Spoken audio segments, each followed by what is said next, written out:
Okay, so this somewhat relates to another recent video I made, which was a film review of Pierpoint, about Britain's last hangman, Albert Pierpoint. This is obviously not a cheery subject to talk about, but I think it is an important subject because it relates directly to history, to crime, which is a very, very emotive subject anywhere, but particularly in the UK. In our society, it's always been an emotive subject, um, and perhaps for the wider world. You know, some of the issues are not that different from other parts of the world. But basically, I've just watched the film Let Him Have It. This is a film I've just watched on YouTube, and it was made in 1991. Stars Christopher Eccleston.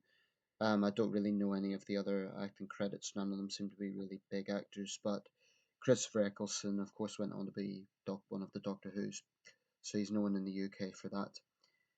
Um, but the film basically comes from a line that has been quoted in one of this country's best known criminal cases of the 20th century, and that was the Derek Bentley case. So basically, to give a bit of background to this case, um, it concerned a young man from South London who had serious learning difficulties, and all the testimony would support that. Um, he, for example, at the age of 15, had the mental capacity of a 10-year-old.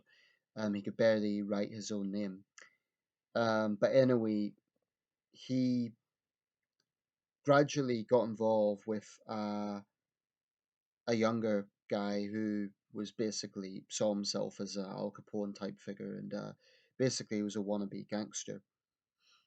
And on one particular night in 1952, late 1952, um, they basically got involved in a robbery. I'm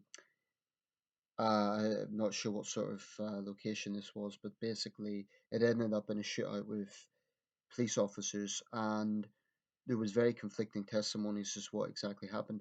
This film is very, I'd say, probably more biased than Pierpoint, because it absolutely does take the side of Derek Bentley, and it shows the situation through the perspective of his side. And basically, in the scene with the shooting, what happened was a police officer was actually shot dead at the site. What had apparently happened was that initially one police officer apprehended Derek Bentley, who was 19 at the time, and this is a significant point. Even though he was wounded, he actually later got a George Medal for his bravery. Um, and at some point during this exchange, the younger accomplice, I should say, his name was Christopher Craig. He still was armed and sort of warding off the police and acting quite recklessly. And throughout the entire case, it was always asserted that he was the much more dominant personality of the two, the much more aggressive of the two. Whereas Bentley was said to be easily led. Um, so anyway, during this situation, at one point, Derek Bentley was said to have shouted, "Let him have it." Now, the problem with this statement is it's ambiguous. That is, if this was even said. But assuming it was said, the statement itself is ambiguous. The defense argued that "let him have it" meant physically let him have the gun, hand it over. And that would add up because Derek Bentley was apprehended at this point and he was making no significant attempt to escape. And he wasn't showing any aggression to the police officer.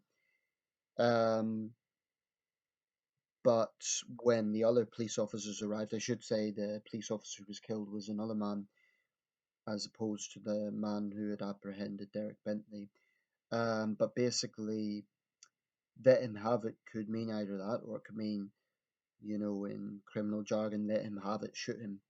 So that was a very big issue with the case, and it's what lent its name to the film, which, by the way, was made in 1991. So this was always very controversial. Now, the law at the time stipulated that as a 16-year-old, Christopher Craig was a minor, but at 19, Derek Bentley was viewed as an adult and therefore could legally be sentenced to death. Now, even though in the trial it was acknowledged that he was the less culpable of the two, it was widely seen in the 1950s that if a police officer died, um, someone would have to pay the ultimate penalty. And that's exactly what happened. Despite a very extensive campaign by Derek Bentley's family and extensive coverage and numerous parliamentary motions to the Home Secretary, Maxwell Fyfe was the Home Secretary at the time, Sir, I believe it was John Maxwell Fyfe. Um, Neither the Home Secretary or the Supreme Court Justice at the time, Lord Goddard, budged on this case, and that remains a controversial aspect of both their careers. But basically, Derek Bentley was executed in 1953 at the age of 19, and the case remained controversial. His sister took up the case when his parents passed away, and in 1998 he finally got a pardon. And this was seen as a major miscarriage of justice on the grounds that he had done nothing to merit the death penalty. It is true that he was at the scene, and it is true that he took part in this robbery, but he didn't kill anyone, and that aspect remained very, very controversial. Christopher Craig, incidentally, has himself done interviews. He'd be in his mid 70s now, as far as I know, he's still alive. He himself said that Derek Bentley was innocent, and he broke his silence after 30 years to finally say that. Anyway, I've just watched this film. It's very, very powerful. The scene in the end, especially, is very powerful. Incidentally, it depicts Pierpoint in more or less the same way as the film Pierpoint does, although it obviously focuses much less on him. It focuses on him as being like, humane's definitely the wrong word, but how can I say, not callous. I think Pierpoint had this thing about saying to the condemned, "You'll be okay now," sort of to reassure them in their final dark moments. Kind of like, obviously they're not going to be okay, they're about to die, but I suppose it was basically he was the last human being they ever saw. And I suppose it was his way of making it easier for all involved. Um, but anyway, that's a very interesting film. If you have time, check it out. It's on YouTube. But the reason I'm talking about this is not so much for a film review, although it is partially that, but to talk about the death penalty and to sort of remind people, both in Britain, well, particularly in Britain, but maybe to international viewers, why we finally got rid of the death penalty in this country. I think it's extremely important. There were two other cases that I'm going to cite and talk about um, that also led to the eventual abolition of the death penalty. One of the other cases involved a young Welshman called Timothy Evans, who was executed in 1950 for the murder of his wife and his child. Now, one of the key witnesses at that trial was John Christie, who was his landlord. This occurred in the Notting Hill district of London. Today, Notting Hill is seen as a very cultural, colourful area, but in the 1950s it was a very drab, sort of post war place. And basically, Timothy Evans, um, at the time, was executed largely on the testimony of John Christie. However, 3 years later, John Christie himself came under suspicion due to a variety of factors, and he ended up being executed. And that then led to serious doubt about his testimony on the culpability of Timothy Evans. And Christie was a serial killer. I mean, there's very, very little doubt on his case. Um, and it makes it all the worse that he knowingly let an innocent man hang. At least I should say, widely believed to be innocent. One of the problems was Timothy Evans again had, I wouldn't say severe learning difficulties, but he was, to put it in simple language, he was simple. He wasn't um, particularly intelligent man, and he was easily led by Christie, who was a very dominant sort of personality. So that again was a very controversial case, and again is widely seen as a miscarriage of justice. And the third case, again in the 1950s, involved a young woman called Ruth Ellis. I mentioned this in the Pierpoint film because that actually shows her execution. She was a socialite, again from Wales, and she shot her boyfriend outside a pub. Now, there's no there's no suspicion on whether or not she done it. I think it's generally accepted that she did do it. She herself never protested innocence. In fact, she didn't even get involved in the public campaign to have her reprieved. However, there were circumstances in the case that led to widespread public sympathy for her. And it wasn't because she was a woman necessarily, but because the victim wasn't exactly an angel.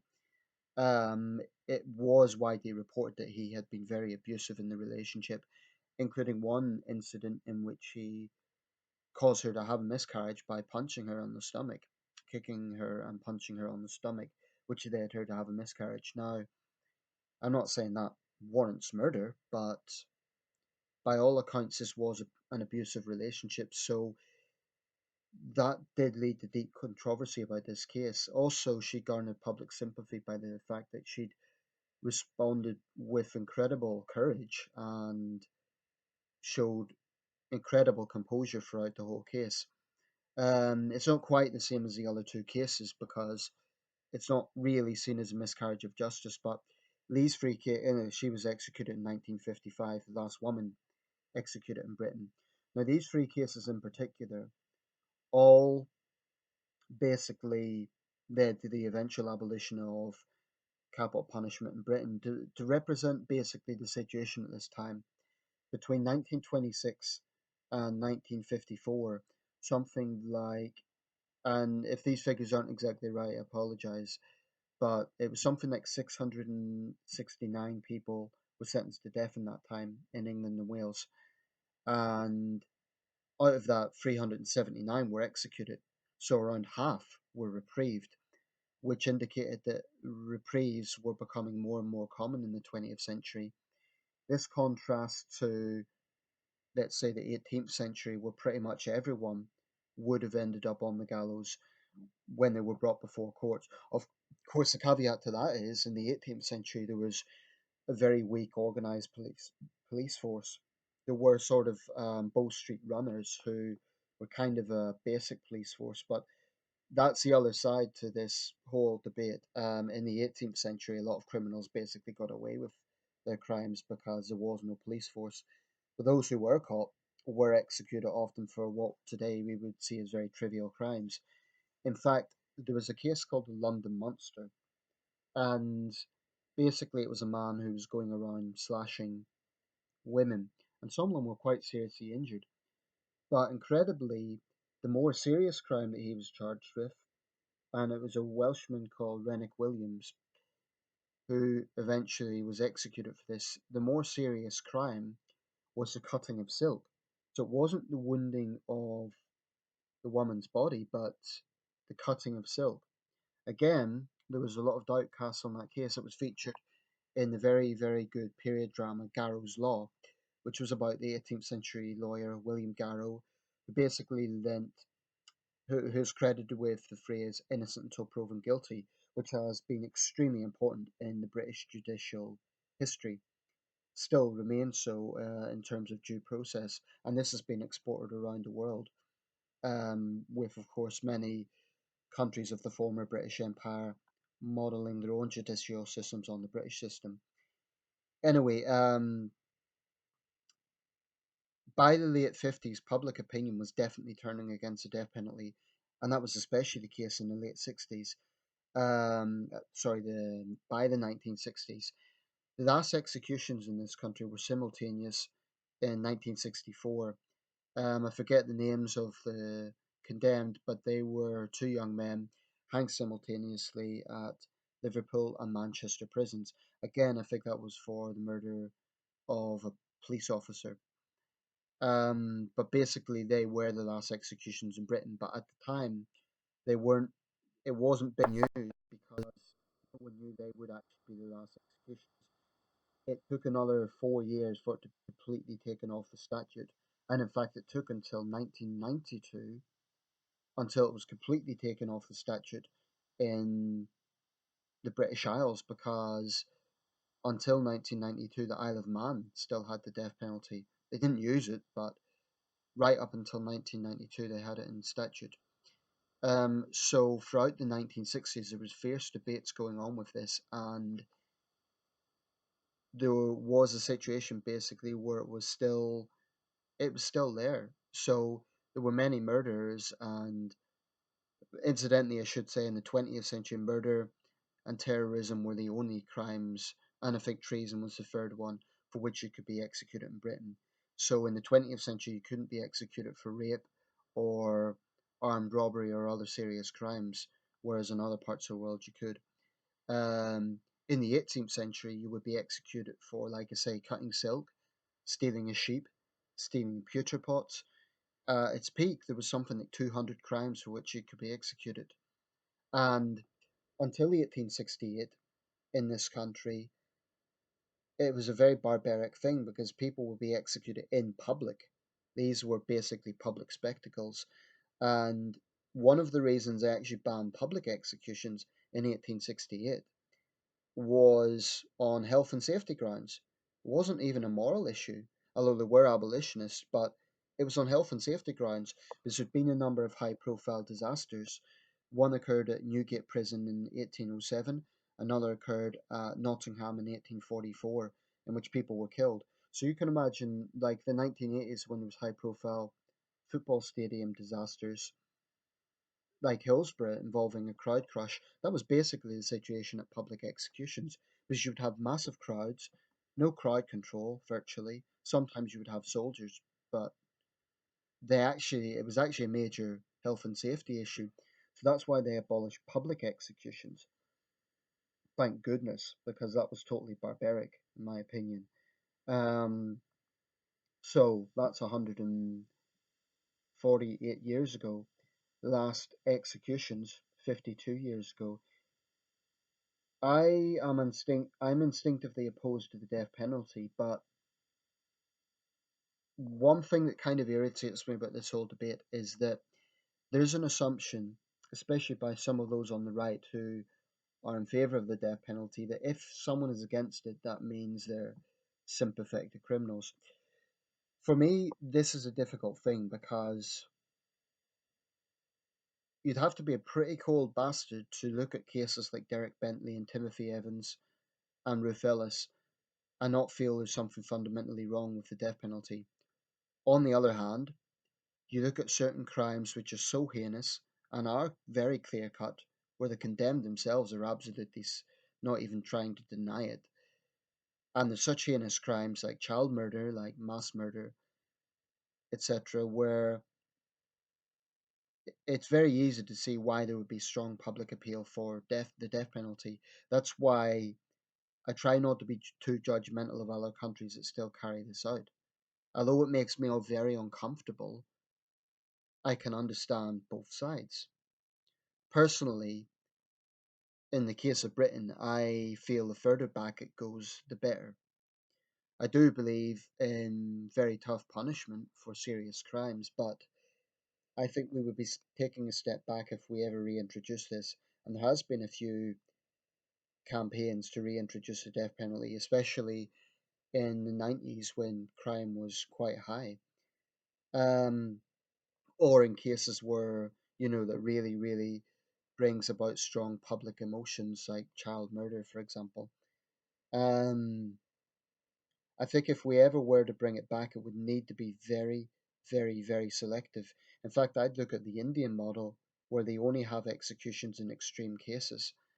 Um, Whereas you get other examples like China, which executes people on an industrial scale, many of them for financial crimes as opposed to violent crimes.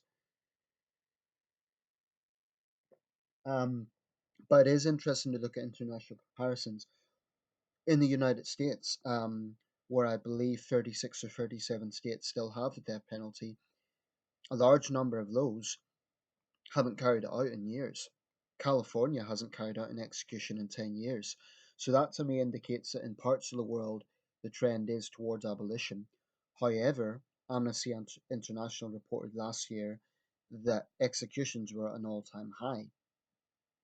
Now, I do think it's important to consider that not every execution involves the same sort of defendant. I mean, you cannot compare, for example, and this is just an example, a young woman who kills an abusive husband in self defense to an organized crime lord who, has ruthlessly murdered dozens of villagers or, a convicted war criminal. It's when we're bringing morality into this debate, it has to be considered that there are different cases in crime. So I think if we ever were to reintroduce this, and I don't think we will, but if we do, in my opinion, it should only be for the absolute worst cases, not just for murder in general, because you get different circumstances, but for the absolute worst cases, like for truly sadistic crimes, which do happen. Um, I would also say that those who oppose the death penalty, myself included, need to bear in mind that when we're talking about this debate, there always has to be the point that those who are convicted with absolute solid evidence of heinous crimes need to face very tough consequences, long custodial sentences. And in some cases, I absolutely support whole life tariffs. Um, there is a lot of important issues with this. The thing about the death penalty is where you have miscarriages of justice, there's no turning back. Now, at least with custodial sentences, it's still awful if someone serves 10 or 20 years in jail for a crime they didn't commit, but at least there is a notion that they can then be released and their name is cleared and they can start to rebuild their life somehow. With the death penalty, there's no turning back. I also feel that the death penalty brutalizes society. I mean, in Japan, when they execute the condemned, they don't even inform their family, which to me is just downright callous. I have never understood the Japanese method. I've never understood that why they only inform the condemned at the last minute. Um, it strikes me as very strange. I've never understood that, but I don't want people to go away from this video and think, "Oh, Nathan, you're a bleeding heart liberal." Not at all. I think there's certain types of crime people should absolutely, well, frankly, I think in some cases they deserve to die. I'd be a liar if I said there's certain types of crime that I didn't think that piece of shit should be, to put it bluntly, put against a wall and shot. But the problem is you cannot allow justice to be dictated solely by emotions. Justice has to be blind and it has to be absolutely comprehensive to the facts and to what is right in a particular circumstance. So I'm going to round this up. I know it's a bit of a longer video, but I think this is a very, very important subject. I am personally pleased that I live in a country that has abolished this a very long time ago. Well, an increasingly long time ago now. I don't think we'll ever bring this back. I think the only way that would happen is if crime in this country got to a point where it really was out of control, and that isn't the case. Despite tabloid scaremongering, sometimes we actually have relatively, I'm not going to say low crime rates, certainly not compared to some other European countries, but much lower than other parts of the world. Um, and we need to bear that in mind. I mean, Britain is not facing the sort of situation a country like Mexico is. So that just a point on that. When people in Mexico talk about bringing back the death penalty, I totally understand it, or the Philippines for that matter. This new guy, Rodrigo Duterte, has been elected largely on his reputation as being tough on crime, and I wouldn't be surprised if under his presidency the death penalty is brought back to the Philippines. That's not for me to judge, that's for the Filipino people to decide. But when I was looking at his, I'll just touch on this briefly. when I was looking at his election, it is disturbing that this is a man who has a track record of death squads. So certainly that is a disturbing aspect, and I admit I feel quite uneasy about that. On the other hand, you have to consider that the Philippines is a country that does suffer very high crime rates, and if a Filipino woman has been raped by armed criminals, if a Filipino man has been robbed at gunpoint, when people are plagued by this sort of crime, it is very, very easy to understand and sympathize with why they would choose a hardliner like Duterte. Basically, he's the Filipino answer to Rudy Giuliani. That's I'd make an equivalent to that. Um, so I totally understand why he's been elected. I do feel uneasy about his track record of death squads. I mean, that's a very, very serious issue. Um, but Lisa, this is an interesting subject. It's not a cheery subject. It's not a nice subject, but it is a very, very important subject. So that's all I'm saying. People, when people, especially in the UK, say, "Oh, this person should be hanged. We should bring back hanging," they need to remember why we abolished this. It was precisely because of these high-profile cases. Now, that's not to say that there weren't. The majority of hangings in the 50s were of people who probably were absolutely guilty and arguably deserved it. But when you have if you even have one case out of 50 cases, and that one case has significant doubt and the other 49 are absolutely guilty, that is still enough to cast a shadow over the system, in my opinion. Um, So yeah, let me know your thoughts. I know this is a longer video, but the issues are very important. And check out that film, Let Him Have It. It's an interesting and powerful film. Um, Final point. I am instinctively opposed to the death penalty, but unlike some people who are opposed to the death penalty, I can understand why there are certain cases so appalling and so heinous that the public would advocate that. I understand that. But I still feel that justice needs to be determined by. Basically, I feel the death penalty is a state taking a life to say that taking a life is wrong, and that's obviously hypocritical. But the other problem I have with the death penalty is it brutalizes society, in my opinion. Anyway, let me know your thoughts. Please take into account everything I've said, and if you're not familiar with the cases, do look them up, because these issues are very important as to why we ultimately abolished this. Thank you for watching. Let me know your thoughts. And please keep it respectful. I know, I know this is the final point I'll make. I know this is an issue that, you know, um, really stirs up people's emotions. I appreciate that. I've got very strong views on crime myself. All I'm going to say though is anyone slandering me with complete misconceptions or, you know, I think it's possible to have strong feelings on this without being crude and slandering anyone. So just keep that in mind if you're going to make a comment. And anyone saying, "Oh, Nathan, you feel sorry for criminals," you obviously haven't been listening to this video. I don't at all.